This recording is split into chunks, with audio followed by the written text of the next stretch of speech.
Welcome to Woven, Soft Edges, Deep Roots, a space where bodies, culture, and transformation meet. I'm Sarah, a body worker, a tender of community care, and inviting you into conversations that nourish and ground.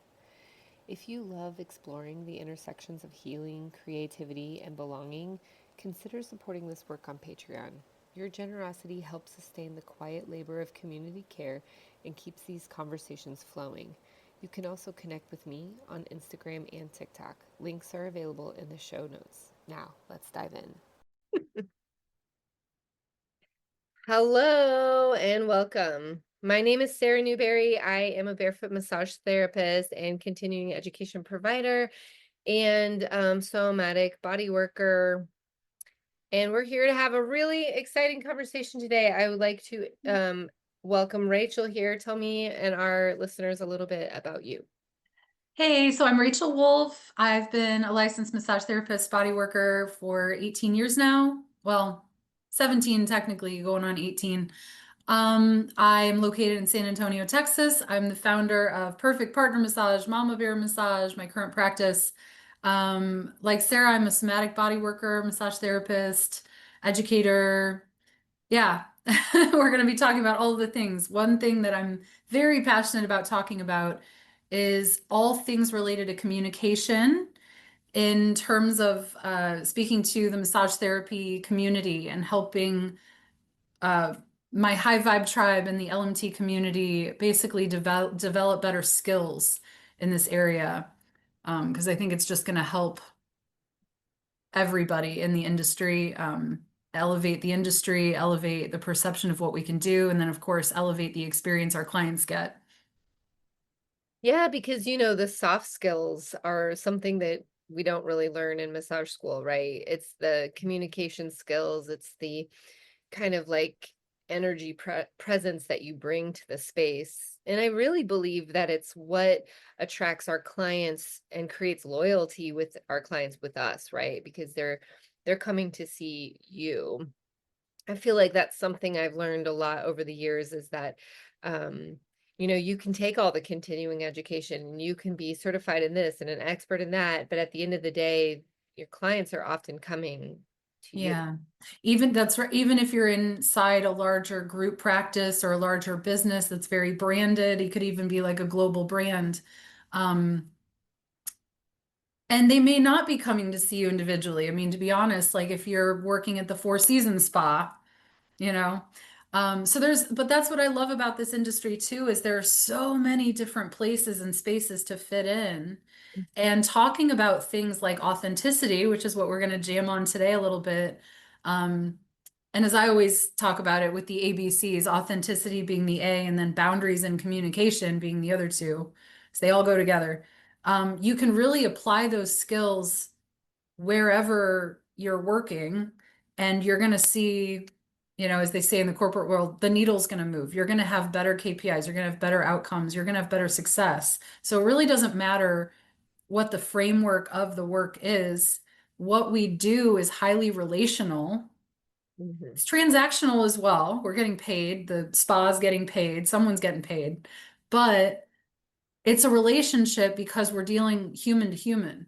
Mhm. It's Mhm. not just like, here's a bottle of whatever, give me a five and off you go. It's not that cut and dry. So the relational skills is where I really get, I feel like it's really juicy to talk about this stuff because again, we don't talk about it. It's not talked about in school. How do we figure this out? Well, a lot of problems happen and consequences is how I see a lot of professionals. Oh, I guess I need to course correct.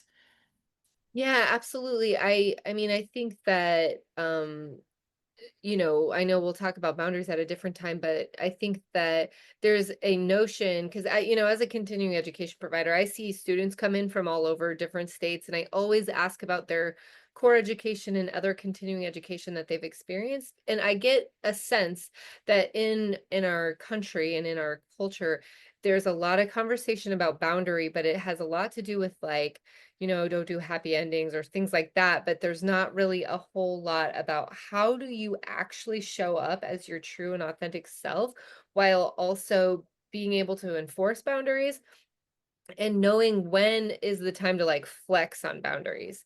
And there, because of that relational component that you just mentioned, it's like there does have to be some fluidity and some firmness. And Hmm. how do you kind of know like when your nervous system is saying like, yeah, there needs to be a boundary here, or like, oh, I can actually show up as my authentic self in this space, that allows my client to feel more connected to me and more connected to their own experience because of being connected to me. Hopefully that makes sense. Yeah. Well, and I remember in massage school when I first began my journey way back in like 2007, 2008. I remember in school we learned about transference and countertransference, but even then, the way it was taught, it was in the textbook, it was on the test, but we didn't really talk about what that stuff means.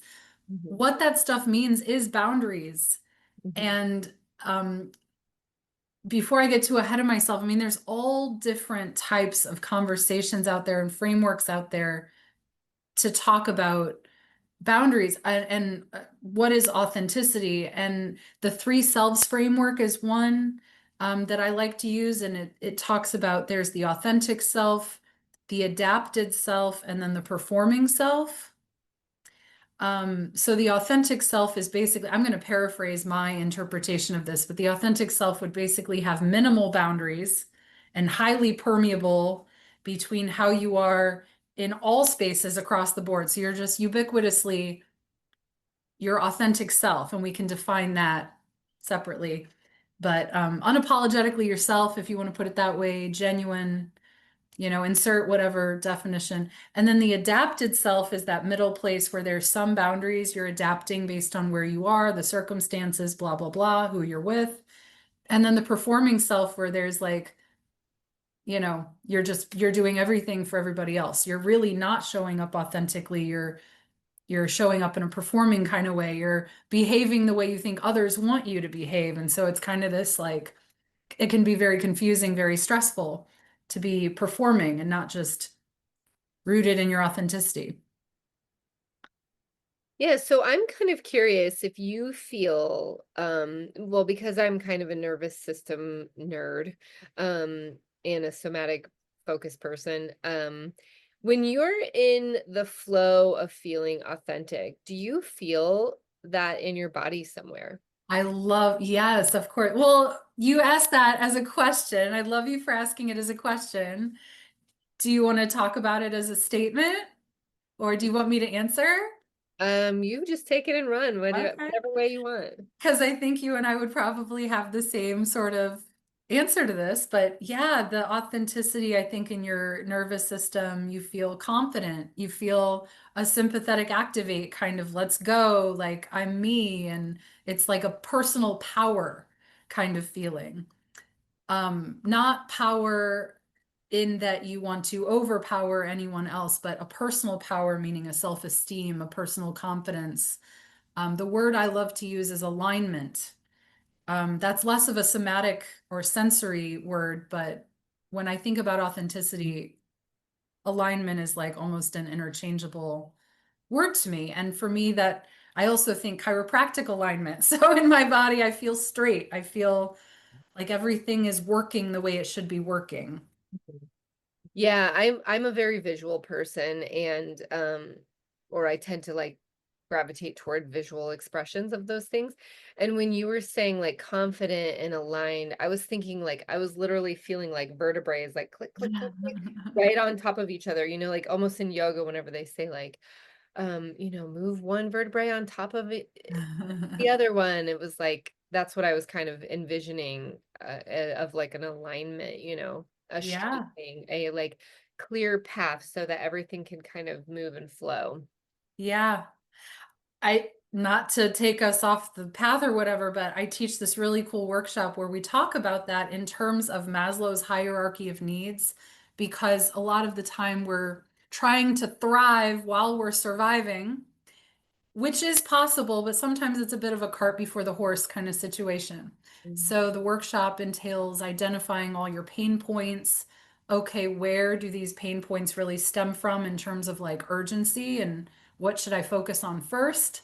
And then we kind of workshop how to eliminate those pain points in a way that is aligned with your personal core values. And we do a personal core values assessment at the top of the workshop. So that's like our starting place.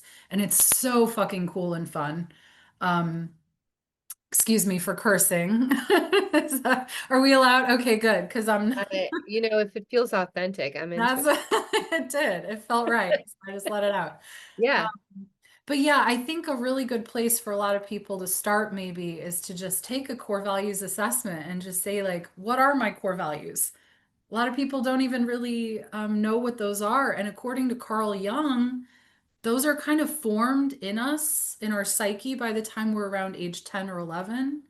Mhm. And they might change a little bit throughout life, but really they don't. Much like the way the base of the spine or the pelvis, you might think of that being a little more solidified. It's not actually anatomically correct, as we know. SI joints go out all the fucking time. But, this like the base is more stable, and then things that ripple up might need more Mhm. adjusting later on.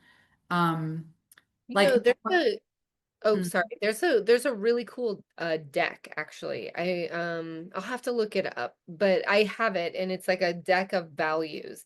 And the idea is that they're on cards and you lay them all out and you sort of narrow down. It's kind of like a tactile way to see what Mm. values could be, you know? Um, and Yeah, then you end up like choosing between maybe you have like 20 values, right? It's like a deck of 50 or something. And yeah. you're like really valuing like 20 of them. And then you like we're trying to get it down to like maybe five.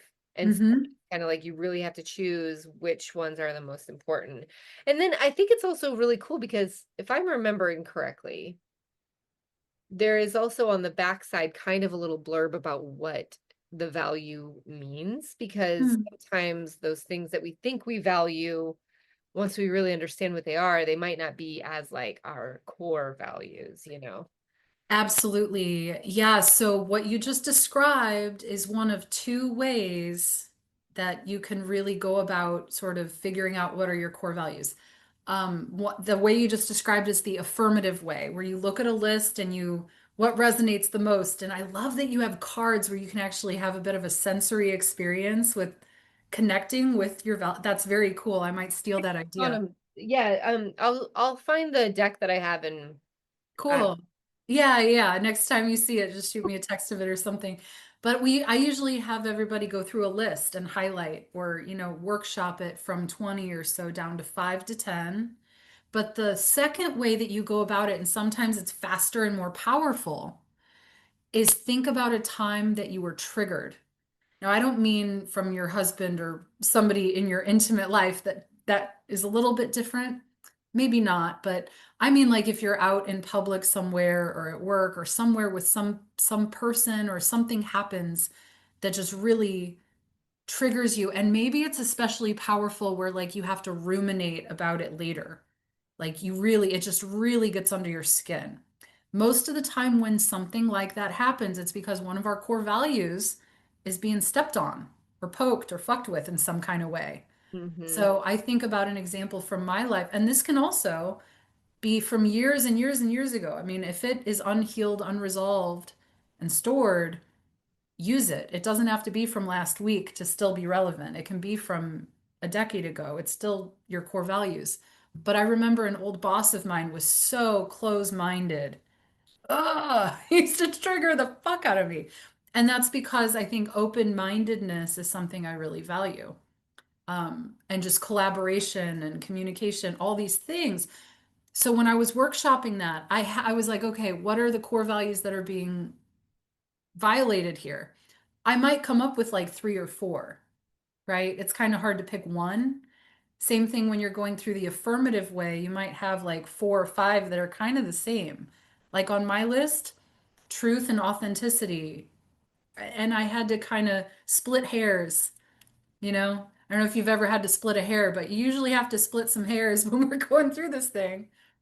And it's not that any one is like more true or less true. You're just trying to whittle down the list. And so for me, I actually picked truth over authenticity. even though authenticity is definitely a core value, truth just seems to kind of encapsulate it a little bit. So yeah, it's a cool assignment though. But then once you kind of figure out what are your core values, um, it's a cool place to start diagnosing some of the pain points in your life too, some of the areas of friction. And you can kind of figure out where is that misalignment happening. And that's usually, the first place to start, Mhm, mhm, right? And then the rest of it's much more complex, figuring out how to realign. mhm. That's I love strategic.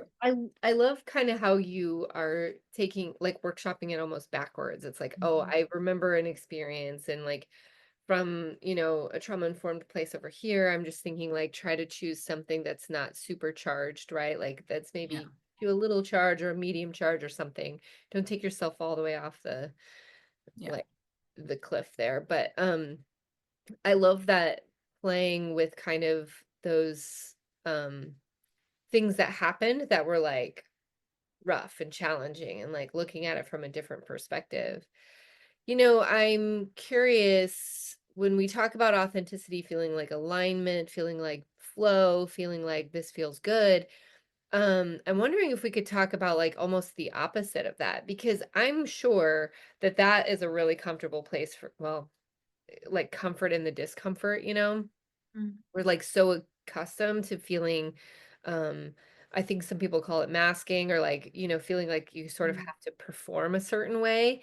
Because I mean, I'm also thinking about like authenticity showing up in your appearance. Like maybe I dye my hair purple or like I have tattoos or whatever. It's like that is part of showing up authentically, but it's also in the way that you speak. It's also in the way that your body is being held, the shaping that you have.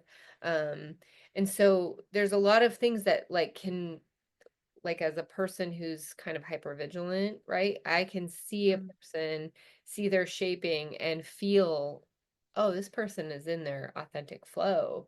Or I feel like, sometimes you see those people that are like hunched over and like they're kind of like scared of the world and it's like that doesn't feel like they're being really in their authentic self, right? And so I'm Mm. kind of wondering if we could talk about like what role does not being authentic play and how we can kind of like even rise above or move through it and seeing how showing up authentically can actually serve us and our clients.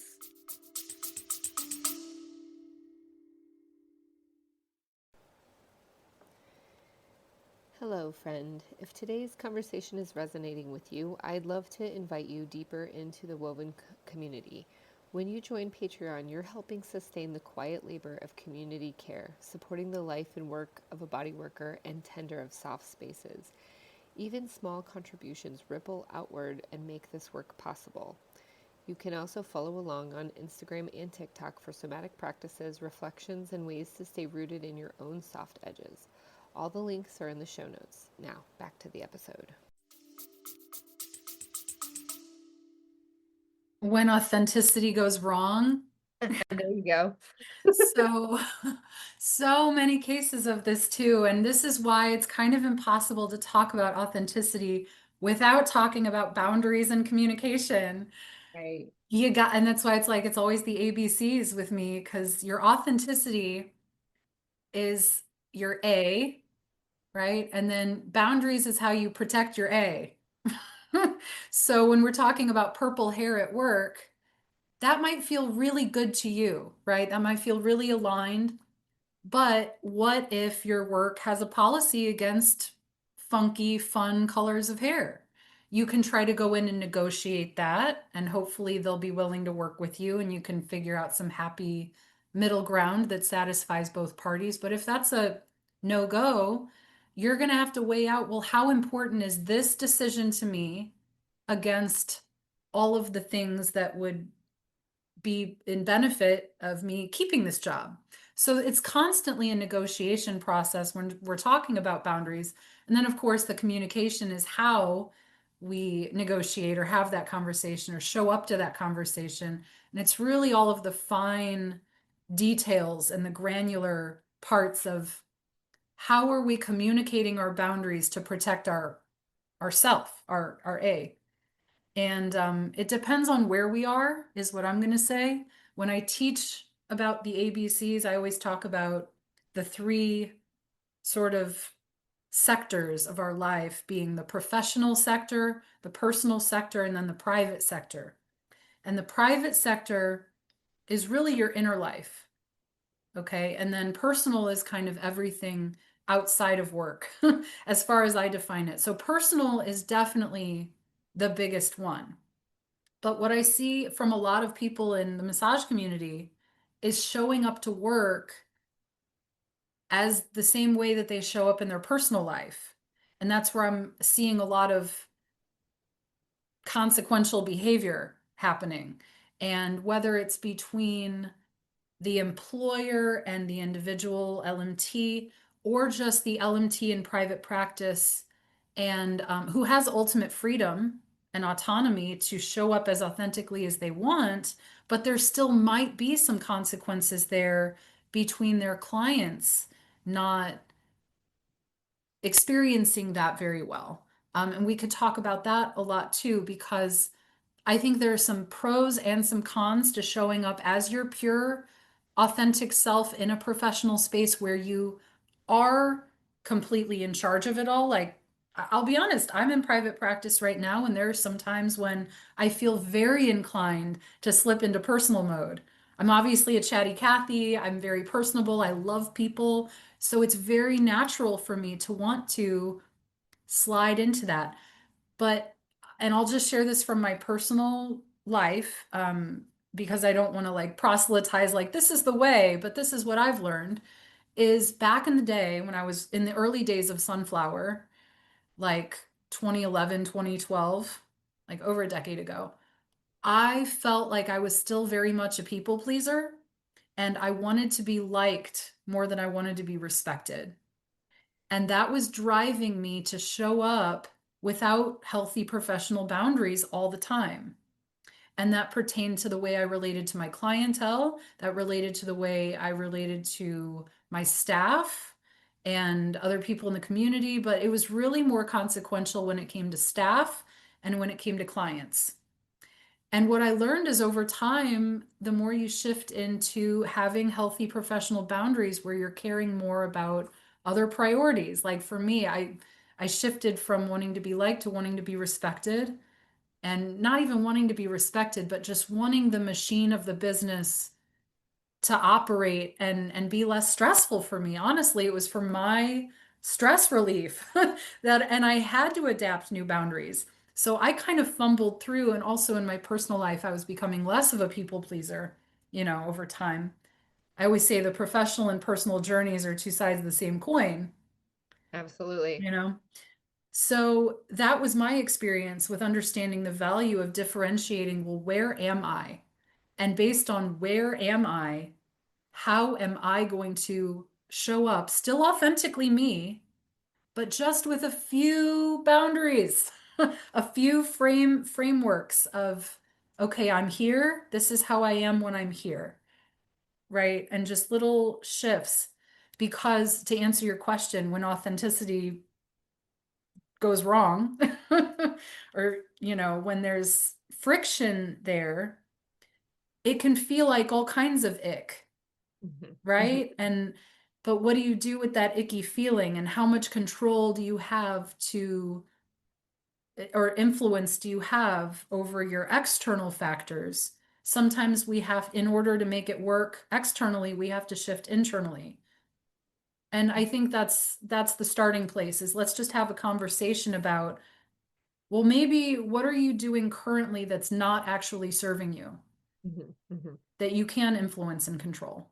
Yeah, and I think back to what we were kind of saying in the beginning of this conversation is massage the relationship we create with our clients as massage therapists. I mean, we can never forget that this is a very intimate experience, right? There's a lot of power dynamics at play. The person trusts you to be a safe person so that they can remove their clothing and have a service performed to their body. There has to be a lot of safety, which means that if you were showing up not authentic or showing up when authenticity goes wrong, right? it's really going to affect their ability to feel safe. Yeah, And 100%. I think that, I love how you kind of put it in this like professional, personal, and private sectors, because it really shows that there are different buckets almost that you can put different kinds of energy into to understand how your authentic self shows up in each sector, if you will. And I think that um our clients feel that, whether they can articulate that or verbalize it or not. I think that's what allows someone to feel more safe so that they can feel like drawn to you. They want to move toward you, you know. Um, Totally. I've been talking to another friend of mine about different kinds of marketing that we see out on Instagram and stuff like that, and we've been passing back and forth these marketing things that are not based in shame, which is really hard to see because most marketing has a lot of shame around it, like you should buy my product because you're going to miss out on this if you don't, so whenever Totally. I see marketing that passes my feed that's like not shame based, it feels so good. And that's one thing that she and I were talking about, is like, I want to move toward that. I want to move toward what feels good.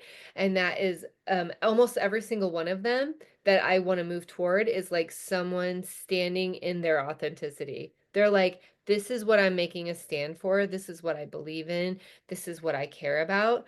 And there's not even a call to action necessarily. It's not like, this is what I believe in, so click the link in my bio or anything like that. It's like, here's what I believe in.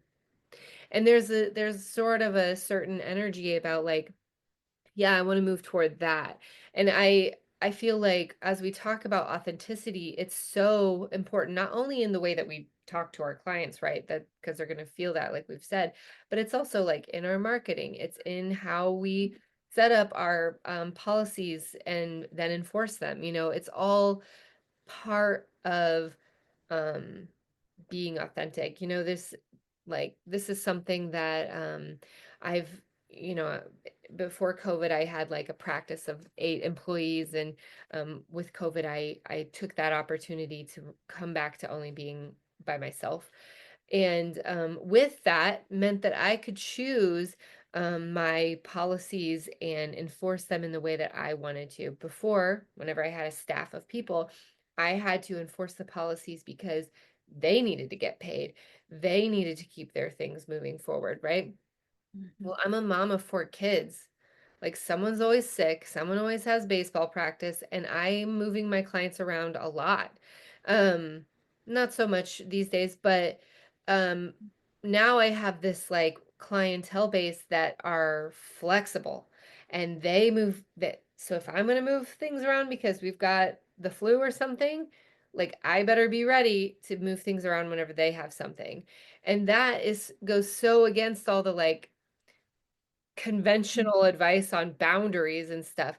But that doesn't mean that's what you should do. I, It's like, yeah, but that's authentic to your yes. need, and your clients are aligned with that, and so you're And good. yeah, and because I've learned how to show up authentically, there Hmm. is a communication openness that Hmm. is like, if I see a new client, it's like, hey, this is how this process works. If you need to move anything, of course, I would appreciate 48 hours notice. Of course. And if something comes up, like it comes up, because here's the thing, I don't want you to force yourself to be on my table and in your mind thinking about how you can't afford it, how Yeah. you can't, like, you should be at your kid's baseball game or whatever. Like, I want you to want to be there. And so that's a question that I ask a lot of times. How do we get you to want to be here? Or like, how do we get you to a place where you can be here and know that it's good?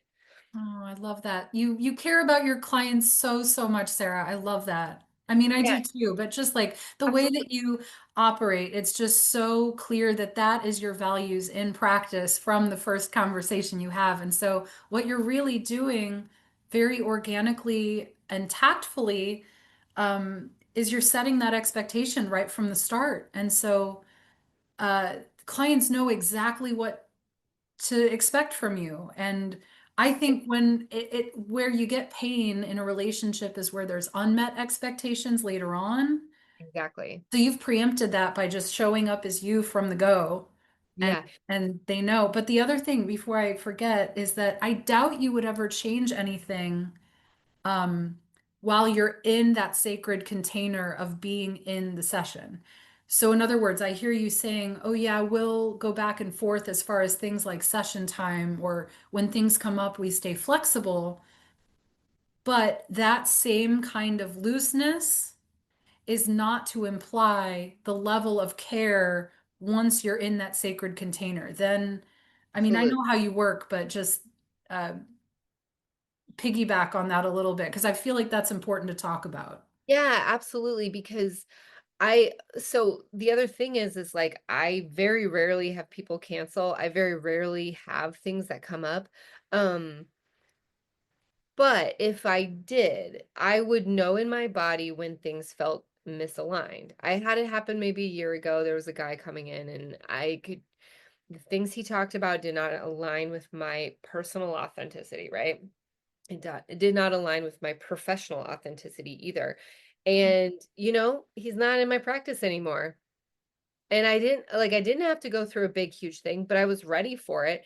I remember talking to a colleague of mine about like, I got this client, it's just not going really well. We're just not super connecting the right way.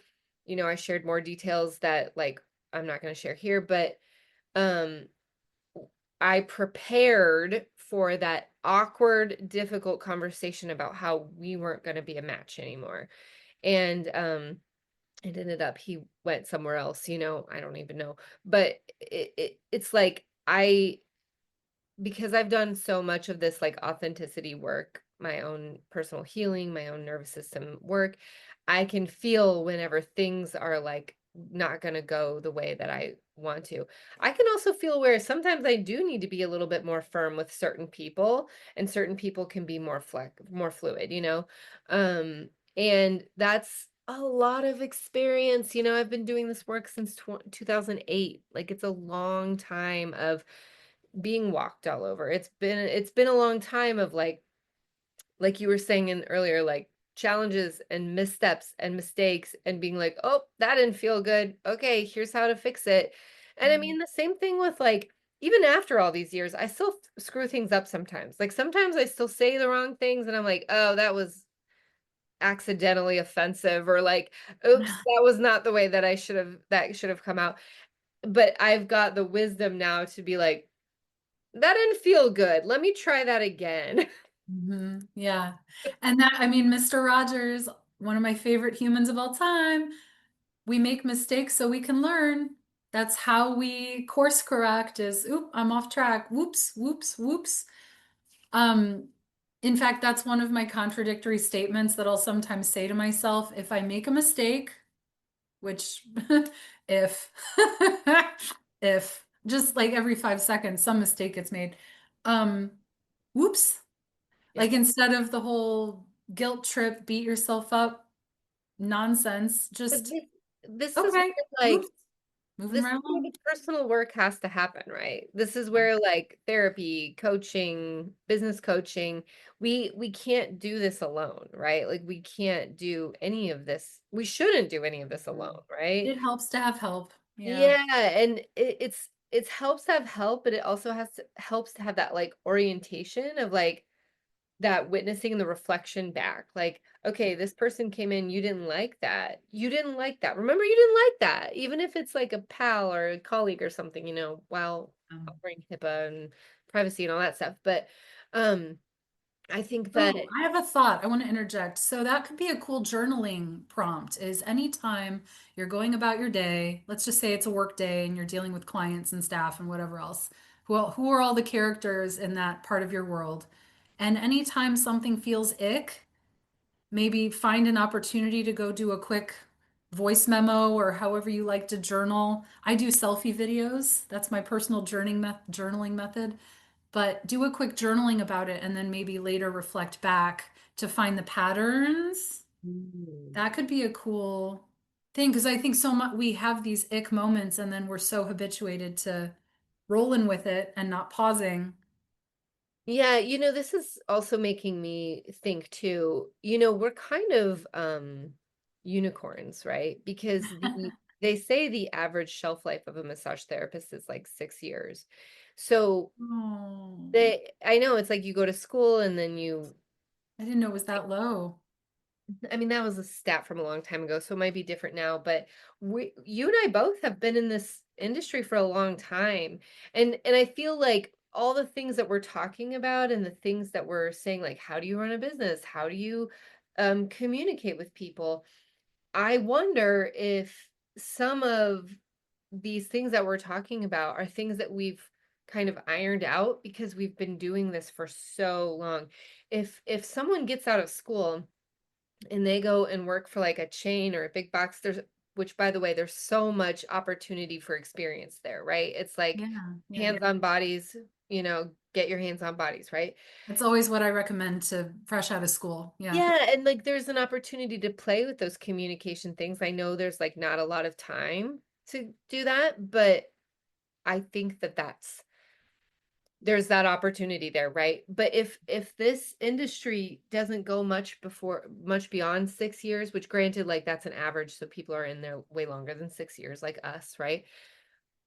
But it's going to take that time and those mistakes and those challenges to course correct and to fix and to get to the place where I mean, yes, this is a physically demanding job, but it's also spiritually, emotionally, and mentally draining unless you move through these things. Like you move through the course corrections. You know what I'm saying? It's Yep. like, You make your mistakes and you figure out where your boundaries need to be. That's it. yes, it's like, There's yeah, a reason I teach authenticity, boundaries, and communication because for so many years I was so not aligned and not in a healthy, balanced place.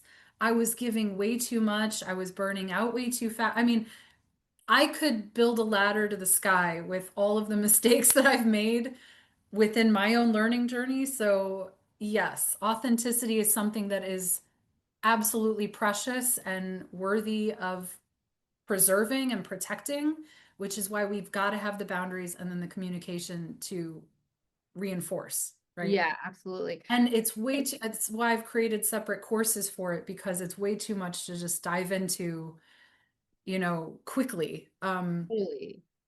Well, and I think it's all about the practice, right? And especially as women, but also everyone in this like kind of Western culture, there is a lot of like messaging to like shield yourself, fit in, be this certain in this box. This is what a massage therapist should look like, or whatever Mm, kind of things people are handling.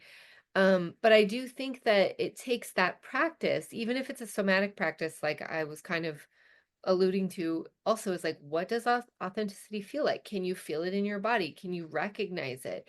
Can you see whenever you're not being authentic? The more we practice that in all those sectors, the private, the personal, and the professional, like we will be building our capacity to recognize when authenticity or the lack thereof shows yeah. up.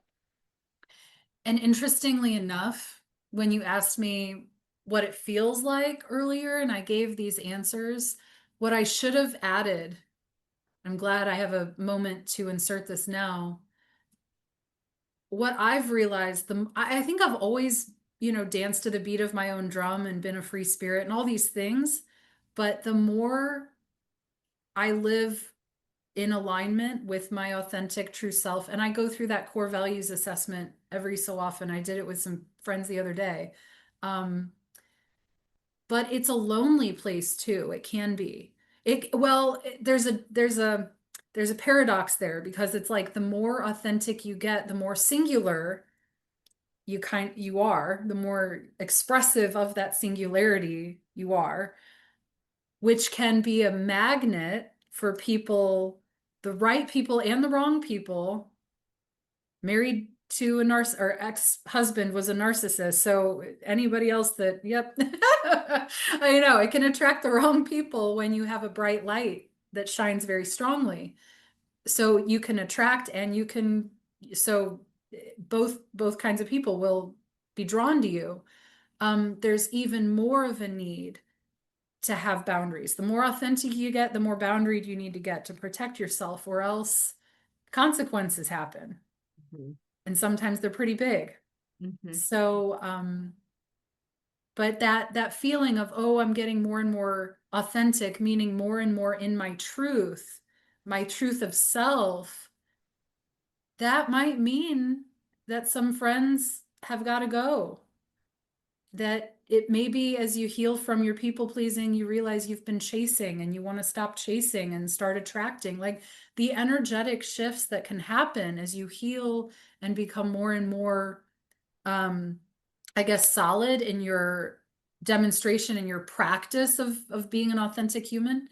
It can feel initially, I guess, isolating or lonely, or, because I think it's also a very spiritual path. Um, I could keep going. I want to pause though. Do you have anything to add before I start jamming on soul versus ego? Because my God, that could be a lot. I know, right? No, I think I'm tracking with you. Okay, so soul versus ego is kind of the next place, because I think people that seek authenticity, they seek a life where they can express themselves and be themselves. They want to just be themselves, right? That's what authenticity is. And so we seek out places and people that we can be ourselves in, we can feel safe. And then on top of safety, build up to fulfillment, total epic fulfillment, as I say.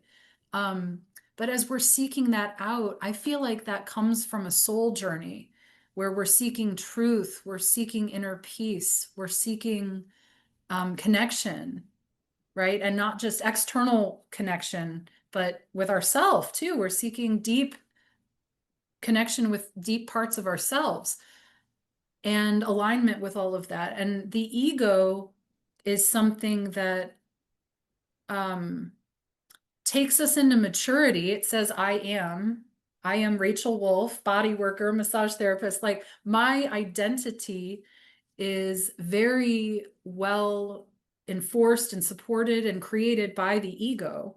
So I wanted to talk about this a little bit because I think people have this negative connotation of ego in contrast with the soul.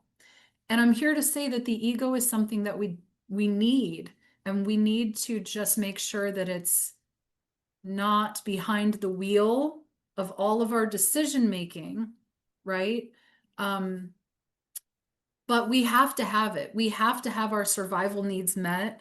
I see a lot of people in the tribe, and I'll include my former self. I think I'm in a better place with it now, but almost this self-sacrificing thing in the sake of living an authentic life and being a healer or a body worker, however you want to self-identify. There's this thing, there's this funny thing that happens with ego interception, I think, and how we relate to things like money or um, I don't know, there's just some other parts of our societal structure, capitalism being part of it, and the financial journey being a part of it. But also just this idea that like you can be successful and on a soul journey, and you can be authentic and on a soul journey, but having your ego integrated, right? Where your soul is behind the wheel most of the time. You're living a life of alignment. You're living as true to yourself as you can, which is still pretty egoic if you think about it. It's still about you, but you're in alignment, but you're still successful and you can still achieve and accomplish, not from a place of ego, but from a place of alignment. Yeah, that reminds me of I've done trauma therapy for a long time and my therapist was IFS trained. Do you know about IFS yet? Yeah. Internal systems and created by Richard Schwartz or whatever. And so, caveat, I'm not a psychotherapist, but I do really feel like IFS saved my life. And I know that a lot of people feel that way. But one thing we always talked about was like who's driving the bus. And there was so many pieces of myself, so many parts of myself that would hop right up there and drive that bus. that I couldn't even recognize that like soul journey, who that soul Sarah was, without I mean, it took years of like working through, oh, that's a different part who wants to show up and help. And I mean, I don't think I'm the only one who has felt that. That like sort of loss of identity, or like even who am I? So it's like that authentic self, like it's not an easy thing to just like feel in your body like that. I mean, I know I asked you that question because I know you've done this work, but I'm, I also want to say, like, for those people who could be listening and being like, I don't know where authenticity feels in my body, like, yeah, that happens and that's okay, because that's just It's the also, it's such a key thing to ask too, because I think we are so wired for external validation to Mhm, support what feels good. mhm, So real authenticity, the reason I wanted to add, it can be lonely because the more you're going to be yourself, get ready for lots of rejection. Don't, and this is such a crazy thing, the world we live in with social media, because I wonder, I'm 41 years old and elder millennial status. And then these younger generations, basically everybody who was born maybe 10 years, less than 10 years, maybe 5 years younger than me, and after has pretty much been raised with the internet. Um, and I feel like it's just such a ubiquitous thing where, like, oh, online is where we live. And mhm, this conflation with being my authentic self in the real world versus being my authentic self online. mhm, And that can be very fucking confusing because, as somebody who, thank goodness, prepubescently, no internet. So I feel like my earlier years were very like not distracted by all that. I had Oregon Trail and Minesweeper and like AOL chat rooms, and that was like it. Um, so yeah, I didn't have my early years of coming into my adolescent identity tainted with this weird internet land. mhm, mhm. But there are all these young people growing up in internet land trying to be authentic in a fake space, right? What are your thoughts on that, Sarah? And you're a parent, and yeah, I was gonna say it was a rough morning because part of our conversation was the difference between um real life and screen life. And you know, I'm gonna get all the words wrong because this isn't my area of expertise, but there's certain ages to which children live in like different brain waves, right? So that's like our imagination and stuff like that. yeah. And I think it's really concerning to bring in the virtual world too young, because, and like, maybe that makes me sound really old, but I mean, I think the facts are there, right? I think most social scientists agree with you. Just Yeah, saying. and it's like to really understand that like our world is real, it's tangible, it's touchable. And as a somatic body worker and coach, I feel so moved by that. And I watch my kids, my oldest is 11. um I watch my kids struggle with like, how do I be friends in real life? We play this game together online, but then how do I make it happen in real life? And you know, or like I'll hear stories about like, well, we played on Roblox, but then at school we don't talk. And it's like, okay, this is really concerning, right? So I'm really interested in rooting into the body. Like, AI is coming, technology is here, like we're going to continue to see the separation of body and mind, right? And so it seems even more important that we root into our physical forms. That's why massage is going to be really important coming forward, right? Because we have to remember that our bodies are actually full ripe with nervous system information and intuition and all of those things, the further we become into technology.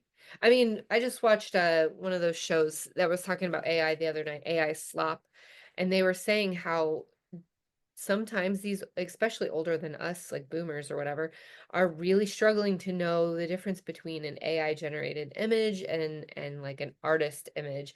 And it's like that's only going to continue, right? It's only going to continue getting more confusing and more unclear.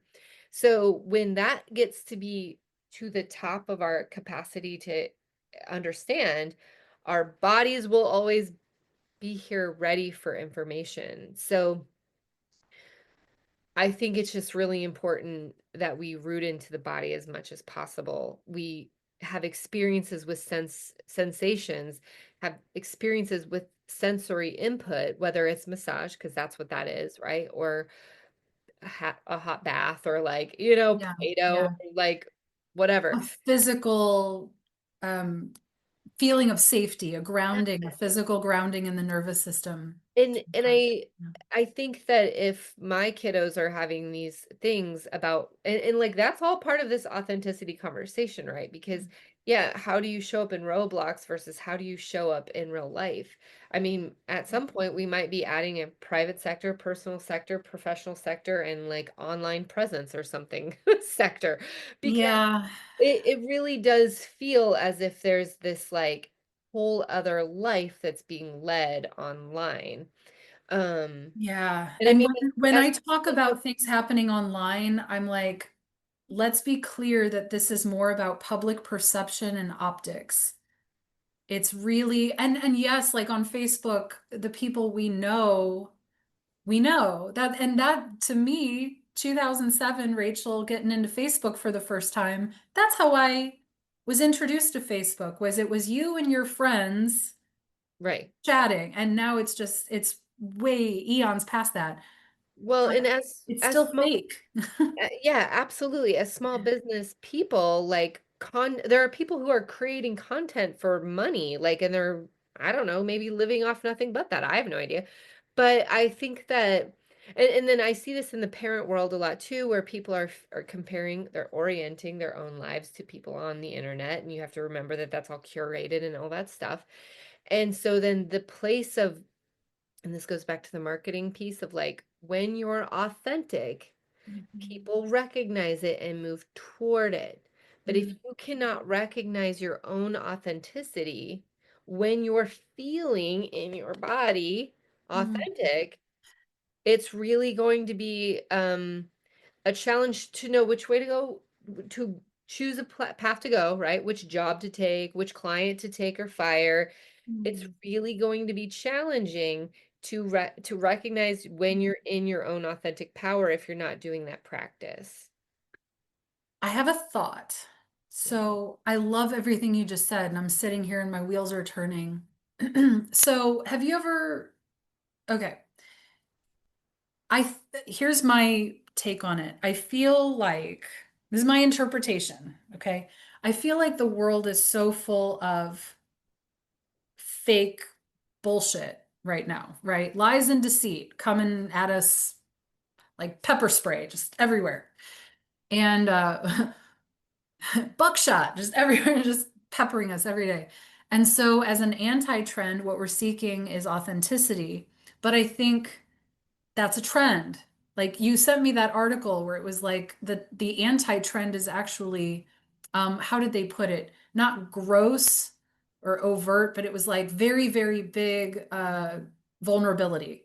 Like Mm, what I will call gross vulnerability. So like ugly crying with yeah. no editing into the screen, like beyond just transparency. It's like vulnerability porn is what I've heard it become. That's so, yes. Yeah, it's almost, it's like almost, so, yeah. Right. And we've got to find this like happy middle place with it, I think. But here's the interesting part, because I don't know if, and just from the business and the branding part of it, right? So just the online branding part of it.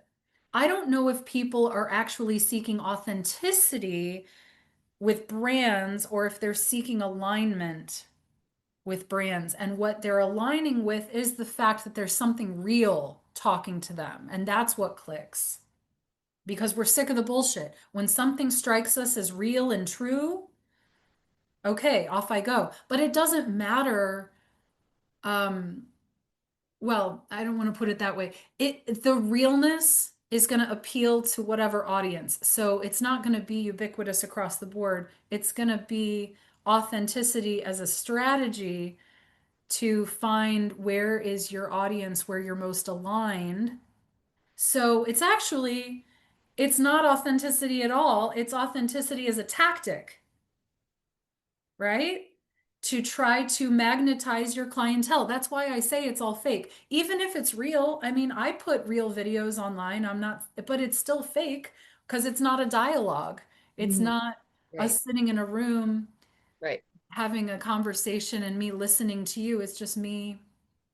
I don't know, but I do try, just sidebar, I do try to do it in the realest way possible. Like I don't edit or filter or I just point and shoot and I try to engage. Like there's tactics you can utilize, right? To make it more Also, real. I don't know about you, but I don't have time to edit and like, you know what No, I, like, and fuck that's that. real. Like, Yeah, I don't have time for that. So you get the real me, okay? exactly. Yeah, Can 100%. I can I offer an idea in Oh what my you're God. Yeah, okay? See what comes out. yeah.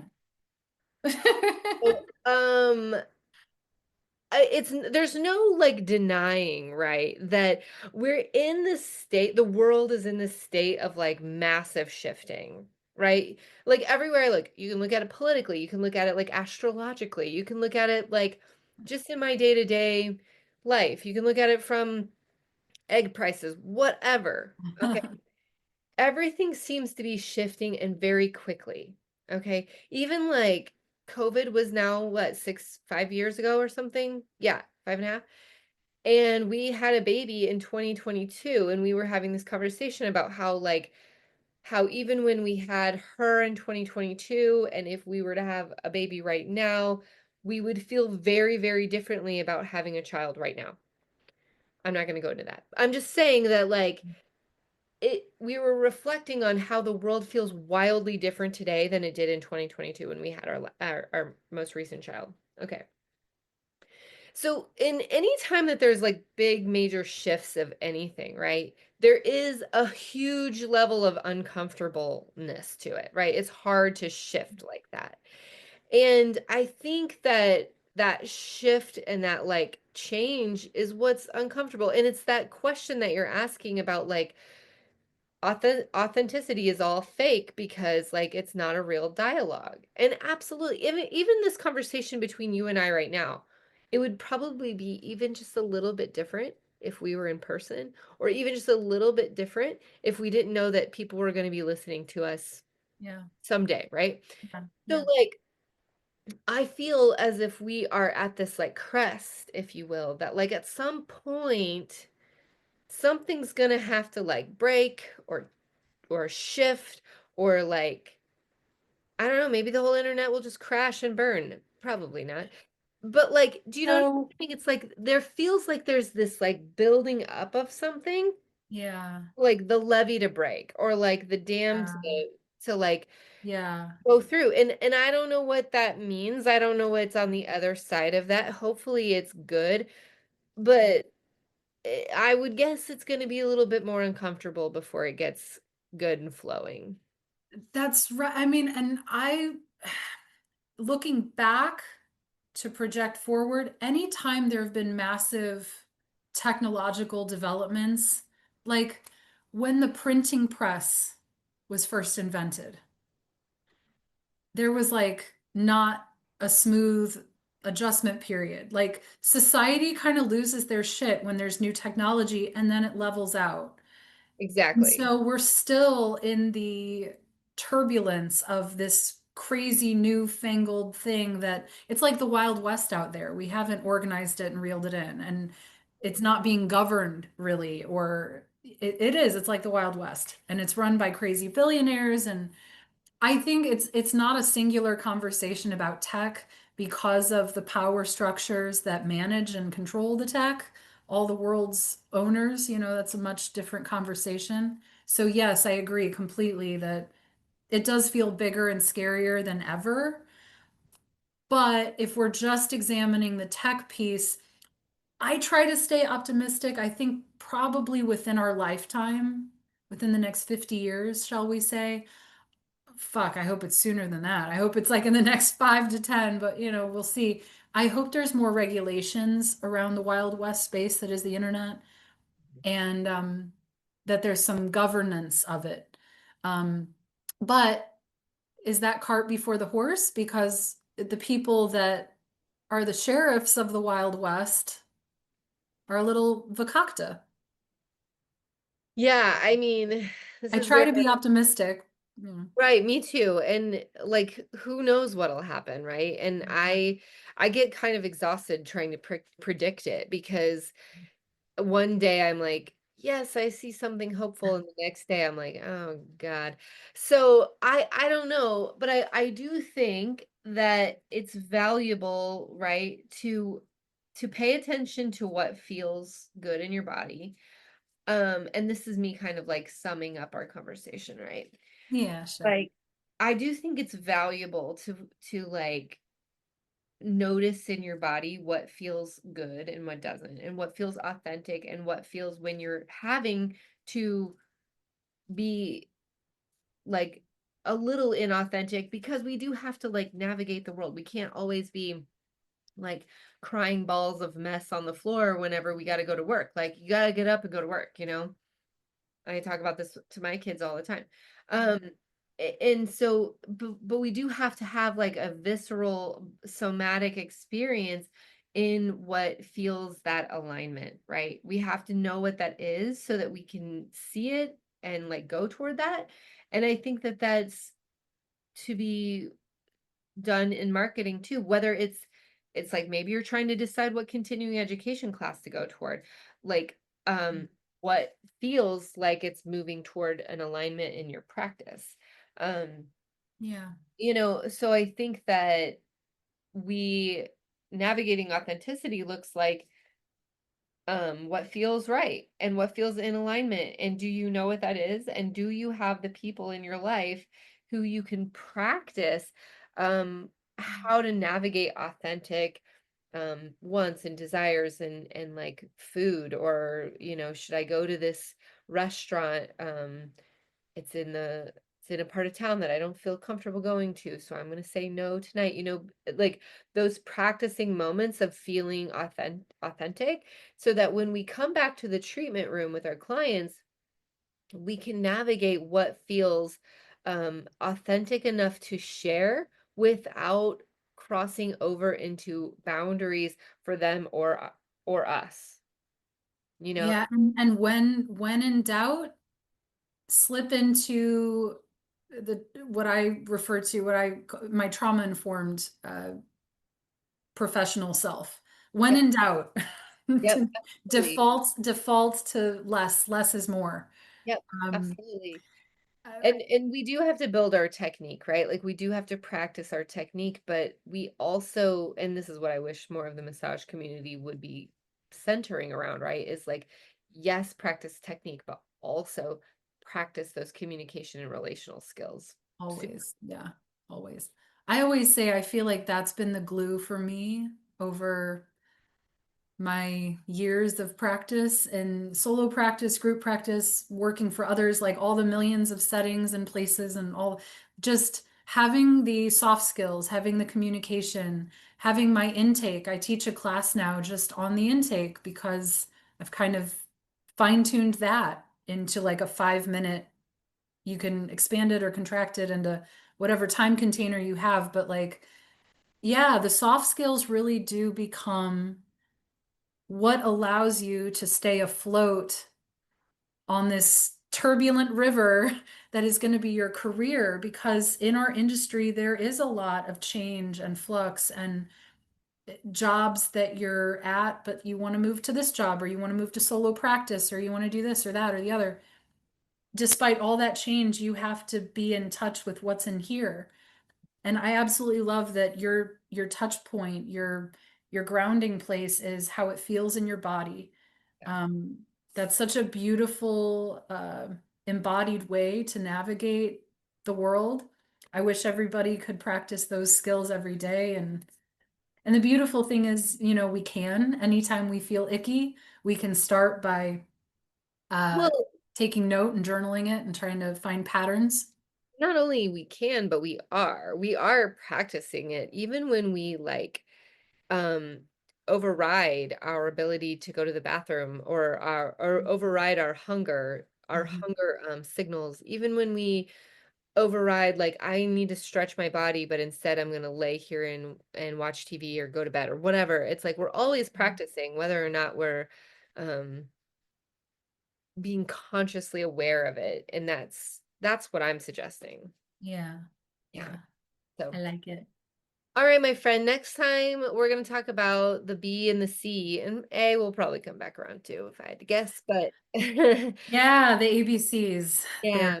they're a they're a set. They kind of Yeah, go together. absolutely. So join us next time and we'll keep talking about this. Let us know what you like about this conversation. And we'll be back to talk more. Thanks, Thanks Rachel. for listening. Thanks. If you liked what you heard today, consider supporting Woven on Patreon. Your support helps sustain the quiet labor of community care, lifting up the life and work of a body worker and tender of soft spaces. Even small acts of generosity make a big impact, nurturing the kind of care and connections that our community needs. Thank you for listening, for sharing, and for being part of this web of support. Until next time, stay soft, stay rooted.